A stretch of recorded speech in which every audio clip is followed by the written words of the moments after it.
ഇടുക്കി രൂപതയുടെ നേതൃത്വത്തിൽ നടത്തിയ രണ്ടാമത് കാൽനട കുരിശുമല തീർത്ഥാടനം വിശ്വാസത്തിന്റെ ഉജ്ജ്വല സാക്ഷ്യമായി മാറി. ഹൈറേഞ്ചിലെ അറിയപ്പെടുന്ന കുരിശുമല തീർത്ഥാടന കേന്ദ്രമായ എഴുകുംവയൽ കുരിശുമലയിലേക്ക് ഇടുക്കി രൂപത മെത്രാൻ മാർ ജോൺ നെല്ലിക്കുന്നേൽ പിതാവിന്റെ ആത്മീയ നേതൃത്വത്തിൽ നടത്തിയ കാൽനട തീർത്ഥാടനത്തിൽ ആയിരക്കണക്കിന് വിശ്വാസികളാണ് പങ്കെടുത്തത്. രാവിലെ 4:30 പാണ്ടിപ്പാറയിൽ നിന്നും ആരംഭിച്ച 22 കിലോമീറ്റർ ദൈർഘ്യമുള്ള കാൽനട തീർത്ഥാടനത്തിന് മാർ ജോൺ നെല്ലിക്കുന്നേൽ നേതൃത്വം നൽകി. പാണ്ടിപ്പാറ, വെള്ളയാംകുടി, ഉദയഗിരി, തൊപ്രാംകുടി എന്നീ സ്ഥലങ്ങളിൽ നിന്നും ആരംഭിച്ച തീർത്ഥാടനങ്ങൾ രാവിലെ 8:30 വെട്ടിക്കാമറ്റം കവലയിൽ എത്തിച്ചേർന്നു. നൂറുകണക്കിന് വിശ്വാസികളാണ് ഓരോ സ്ഥലങ്ങളിൽ നിന്നും തീർത്ഥാടനത്തിന്റെ ഭാഗമായത്. വെട്ടിക്കാമറ്റത്ത് നിന്നും ആരംഭിച്ച സംയുക്ത തീർത്ഥാടനം 9 മണിക്ക് മലയടിവാരത്തിൽ എത്തിച്ചേർന്നു.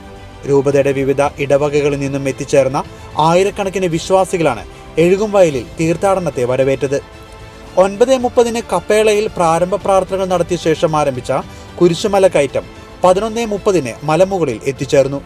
കൊടും ചൂടിനെ അവഗണിച്ചും ആയിരക്കണക്കിന് വിശ്വാസികൾ തീർത്ഥാടനത്തിൽ പങ്കുചേർന്നത് വിശ്വാസത്തിന്റെ വലിയ സാക്ഷ്യമായി മാറി. മലമുകളിൽ മാർ ജോൺ നെല്ലിക്കുന്നേൽ 40-ാം വെള്ളിയുടെ സന്ദേശവും സമാപന ആശീർവാദവും നൽകി. ഏറെ ത്യാഗം സഹിച്ചുള്ള ഈ യാത്ര വിശ്വാസത്തിന്റെ നിറവാർന്ന സാക്ഷ്യമാണെന്ന് അദ്ദേഹം പറഞ്ഞു. ഈശോ സഹിച്ച പീഡകളെ നമ്മുടെ ജീവിതത്തിൽ ഏറ്റുവാങ്ങുന്നതിന്റെ ഭാഗമാണ് നാം ചെയ്യുന്ന ഈ ത്യാഗങ്ങൾ. ജീവിതാനുഭവങ്ങളിൽ ഉണ്ടാകുന്ന സങ്കടങ്ങളെയും ദുരിതങ്ങളെയും ഈശോയുടെ കുരിശിനോട് ചേർത്ത് സമർപ്പിക്കാനും വിശ്വാസികൾക്ക് കഴിയണം. കുടുംബങ്ങൾക്ക് വേണ്ടിയും വിവാഹ തടസ്സം നേരിടുന്നവരും ജോലി ലഭിക്കാത്തവരുമായ ചെറുപ്പക്കാർക്ക് വേണ്ടിയും വിവിധ രാജ്യങ്ങളിൽ വിശ്വാസത്തിന് വേണ്ടി പീഡകൾ സഹിക്കുന്ന സഹോദരങ്ങൾക്ക് വേണ്ടിയും പ്രത്യേകം പ്രാർത്ഥിക്കണമെന്ന് അദ്ദേഹം ഓർമ്മിപ്പിച്ചു. ജീവിത കുരിശുകളെ ഈശോയുടെ കുരിശിനോട് ചേർത്ത് വയ്ക്കുമ്പോൾ അവൻ നമ്മുടെ ജീവിതത്തെ ബലപ്പെടുത്തുമെന്ന ബോധ്യമാണ് കുരിശിന്റെ വഴി പ്രാർത്ഥനയും മലകയറ്റവും നമുക്ക് നൽകുന്നതെന്നും അദ്ദേഹം ഉദ്ബോധിപ്പിച്ചു.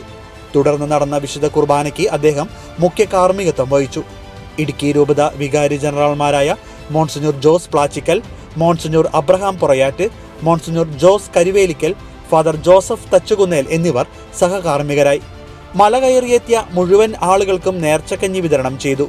ഉച്ചകഴിഞ്ഞും രാത്രിയിലും ആയിരക്കണക്കിന് വിശ്വാസികളാണ് കുരിശുമലയിൽ എത്തി പ്രാർത്ഥിച്ചത്. തീർത്ഥാടകർക്കായി വിപുലമായ ക്രമീകരണങ്ങളാണ് എഴുകുംവയലിൽ ഒരുക്കിയിരുന്നത്. എഴുകുംവയൽ കുരിശുമലയെ ഇടുക്കി രൂപതയുടെ ഔദ്യോഗിക തീർത്ഥാടന കേന്ദ്രമായി മെത്രാൻ പ്രഖ്യാപിച്ചു. കുമ്പസാരിച്ചൊരുങ്ങി കുരിശുമലയിൽ എത്തി പ്രാർത്ഥിക്കുന്നവർക്ക് തിരുസഭ നൽകുന്ന ആത്മീയ ആനുകൂല്യങ്ങൾ ലഭിക്കുന്നതാണെന്നും അദ്ദേഹം പറഞ്ഞു. എഴുകുംവയൽ പള്ളിയുടെ വികാരി ഇനി മുതൽ കുരിശുമല തീർത്ഥാടന കേന്ദ്രത്തിന്റെ റെക്ടർ എന്നായിരിക്കും അറിയപ്പെടുന്നത്. ഫാദർ ജോർജ് പാട്ടത്തേക്കുഴിയാണ് പ്രഥമ റെക്ടർ. നോമ്പുകാലം തീരുന്നതുവരെയും തീർത്ഥാടകർക്ക് മല കയറുന്നതിനുള്ള സൗകര്യമുണ്ടായിരിക്കും. ഏപ്രിൽ മാസം 7-ാം തീയതിയാണ് കുരിശുമല തിരുനാൾ ആഘോഷിക്കുന്നത്.